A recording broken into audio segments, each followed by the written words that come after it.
You were on your way home when you died. It was a car accident. Nothing particularly remarkable, but fatal nonetheless. You left behind a wife and 2 children.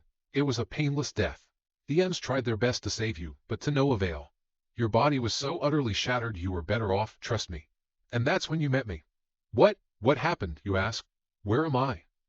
You died, I said matter-of-factly. No point in mincing words. There was a truck and it was skidding.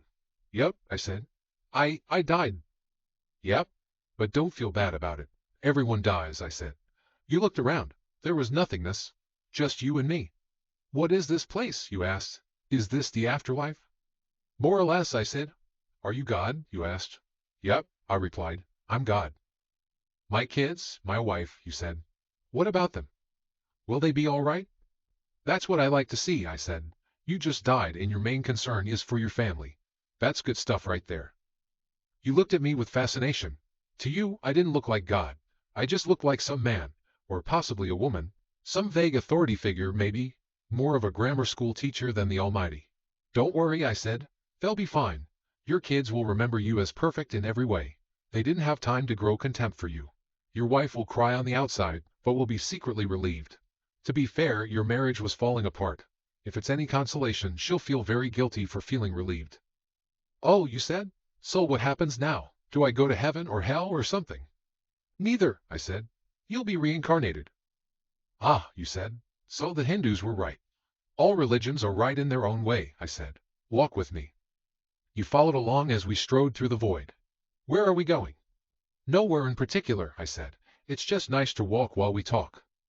So what's the point then, you asked? When I get reborn, I'll just be a blank slate, right? A baby. So all my experiences and everything I did in this life won't matter. Not so, I said.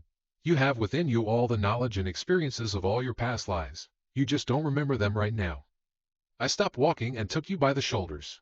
Your soul is more magnificent, beautiful, and gigantic than you can possibly imagine. A human mind can only contain a tiny fraction of what you are. It's like sticking your finger in a glass of water to see if it's hot or cold. You put a tiny part of yourself into the vessel, and when you bring it back out, you've gained all the experiences it had. You've been in a human for the last 48 years, so you haven't stretched out yet and felt the rest of your immense consciousness. If we hung out here for long enough, you'd start remembering everything. But there's no point to doing that between each life. How many times have I been reincarnated then? Oh, lots, lots and lots, and into lots of different lives, I said. This time around, you'll be a Chinese peasant girl in 540 AD. Wait, what? You stammered? You're sending me back in time? Well, I guess technically, time as you know it only exists in your universe. Things are different where I come from. Where you come from, you said. Oh sure, I explained. I come from somewhere else, and there are others like me. I know you'll want to know what it's like there, but honestly you wouldn't understand. Oh, you said, a little let down. But wait, if I get reincarnated to other places in time, I could have interacted with myself at some point. Sure, happens all the time, and with both lives only aware of their own lifespan, you don't even know it's happening. So what's the point of it all? Seriously? I asked. Seriously? You're asking me for the meaning of life? Isn't that a little stereotypical? Well, it's a reasonable question, you persisted. I looked you in the eye. The meaning of life, the reason I made this whole universe, is for you to mature. You mean mankind? You want us to mature? No, just you. I made this whole universe for you. With each new life you grow and mature and become a larger and greater intellect. Just me.